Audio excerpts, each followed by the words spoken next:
So they looked at my dear Penny and they said, Gianna will never be anything, which is always encouraging.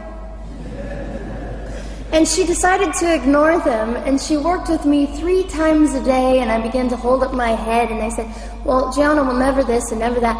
Long story shorter, I was walking by the age of 3.5 with a walker and leg braces, and I stand up here today with a mild little limp and without a walker and leg braces.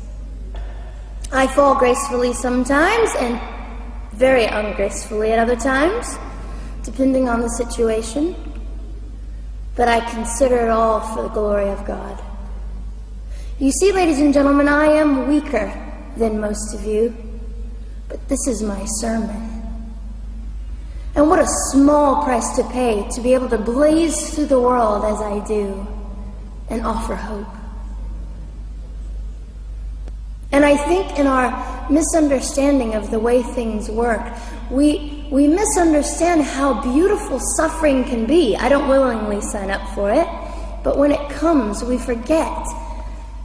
We forget that God is in control, and God has a way of making the most miserable thing beautiful.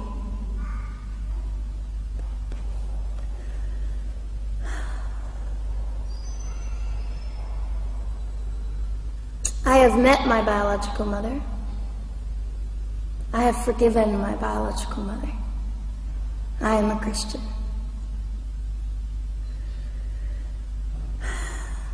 She's a very broken woman. She came to an event I was having 2 years ago, showed up unannounced, and said, hello, I'm your mother.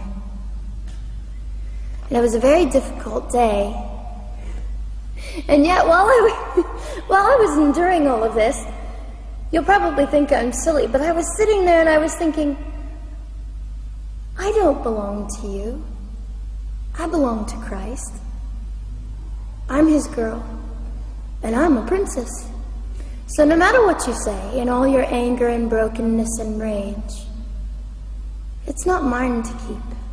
It's not mine to carry, and I won't. I was saying all this inside. So, ladies and gentlemen, you have an opportunity. But for just a brief moment, I would like to speak directly to the men in this room and do something that is never done. Men, you are made for greatness. You are made to stand up and be men. You are made to defend women and children, not stand by and turn your head when you know murder is occurring and do nothing about it. You are not made to use women and leave us alone. You are made to be kind and great and gracious and strong and stand for something. Because men, listen to me. I am too tired to do your job. Women, you are not made for abuse. You are not made to sit and not know your worth and your value. You are made to be fought for forever. So now is your moment. What sort of people are you going to be? I trust incredible. I trust, men, you will rise to the occasion. To the politicians listening, particularly to the men, I would say this: you are made for greatness. Set your politics aside. You are made to defend what is right and good. This fiery young girl will stand here and say, now's your moment. What sort of man do you want to be? A man obsessed with your own glory, or a man obsessed with the glory of God?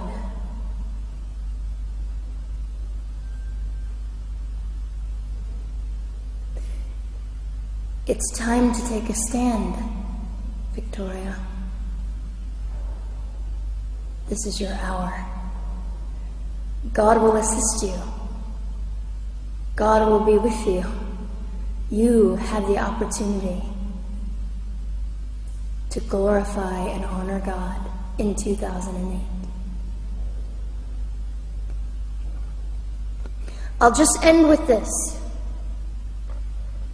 Some of you might be slightly annoyed that all I keep doing is talking about God and Jesus.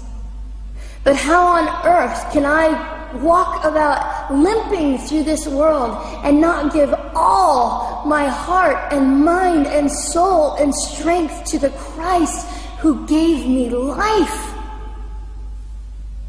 So if you think I'm a fool, it's just another jewel in my crown. My whole intent in living here is to make God smile. I hope some of this made sense. It just came from my heart. God bless and keep you.